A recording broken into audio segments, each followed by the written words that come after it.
ஓஆர்எஸ்ங்கிறது பிறந்த குழந்தையிலேருந்து வயசான தாத்தா பாட்டி வரைகளும் கொடுக்கலாம். அதுதான் முதலுதவி வாமிட்டிங் டயரியாக்கு. ஓஆர்எஸ்ங்கிற பவுடரை ஏரியா நர்ஸ் எல்லா வீட்லயும் கொடுக்குறாங்க. அதை வந்து பத்திரமா வச்சுக்கணும். அது வந்து பெரிய பேக்கெட்டா கொடுத்துருப்பாங்க. ஃபர்ஸ்ட் வாந்தியோ வயிற்றுப்போக்கோ குழந்தைங்களுக்கு வந்துச்சு அப்படின்னு சொல்லி சொன்னா 1 லிட்டர் தண்ணியில முழு பேக்கெட்டையும் கரைக்கணும். கொஞ்சமா எடுத்து கொஞ்சமா தண்ணியில கரைக்கிறத தவிர்க்கணும் நிச்சயமா. ஏன்னா அது தப்பான முறை. ஓஆர்எஸ் ஃபீடிங்ல நிறைய பேரண்ட்ஸ் தெரியாம கொஞ்சம் 1 ஸ்பூன் எடுத்து 1 டம்ளர் தண்ணியில கரைச்சு கொடுத்தேன் அப்படின்லாம் சொல்லி நாங்க கேள்விப்பட்டிருக்கோம்.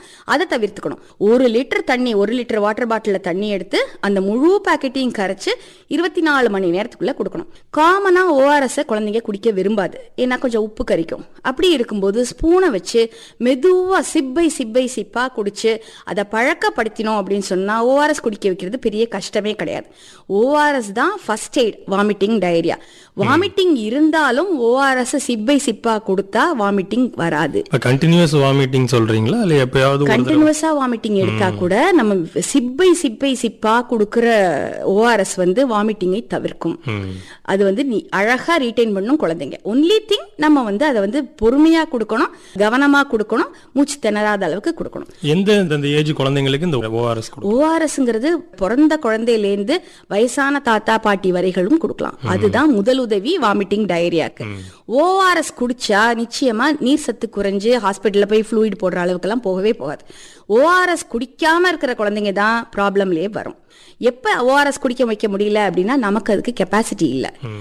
ரொம்ப ரேரா நிச்சயமா வாமிட்டிங் ரொம்ப அதிகமா இருக்கு, நிக்கவே இல்லை அப்படிங்கிறது 1% தான். அந்த 1%க்கு ஓஆர்எஸ் கொடுக்க முடியலங்கிறது அக்செப்ட் பண்ணிக்கலாம். பட் மொத்த 99% பேபி குடிக்க மாட்டேங்குது அப்படிங்கிறது தான்.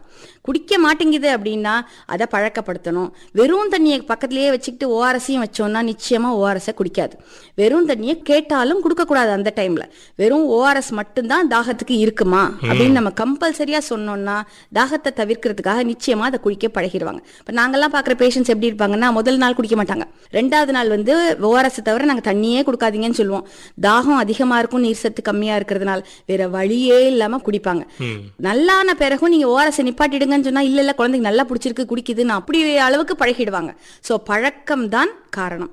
ஸோ ஓஆர்எஸ் எந்தெந்த டைம்ல தேவையோ அதை நிச்சயமா குழந்தைங்களுக்கு பழக்க வைக்கிறது அம்மாவோட தலையாய கடமை. ஸோ இதை தவிர்த்து மற்ற இதெல்லாம் வந்து நெக்ஸ்ட் லெவல் தான் தேவைப்படும். எப்ப நம்ம வந்து வாமிட்டிங் டயரியா இருக்கிறத பயப்படணும் அப்படின்னு சொல்லி சொன்னீங்கன்னா, குழந்தை ரொம்ப சோர்ந்து போச்சு, யூரினே ரொம்ப கம்மியா போச்சு, நாக்கெல்லாம் வறண்டு போச்சு, கண்ணெல்லாம் உள்ள போயிருச்சு, தூங்கிக்கிட்டே இருக்கு, முழிக்கவே இல்லை, தாய்ப்பால் கூட எடுக்கல சின்ன குழந்தையா இருந்தா அப்படின்னா அது வந்து லேட் பண்ணக்கூடாது. உடனே பக்கத்துல இருக்கிற டாக்டர் கிட்ட போய் அவசியம் காமிக்கணும். சோ இதை தவிர்த்துக்கிறதுக்கு ஈஸியான மெத்தட் இருக்கும்போது நம்ம நிச்சயமா இதை வந்து இந்த சீசன்ல ஃபாலோ பண்ணோம் அப்படின்னா அதுல எல்லாம் குழந்தைங்க மாட்டவே மாட்டாங்க. இதே மாதிரி இன்னும் இன்ஃபர்மேட்டிவான வீடியோஸ் வேணும்னு நினைச்சீங்கன்னா நம்ம சேனலை மறக்காம சப்ஸ்கிரைப் பண்ணிக்கோங்க.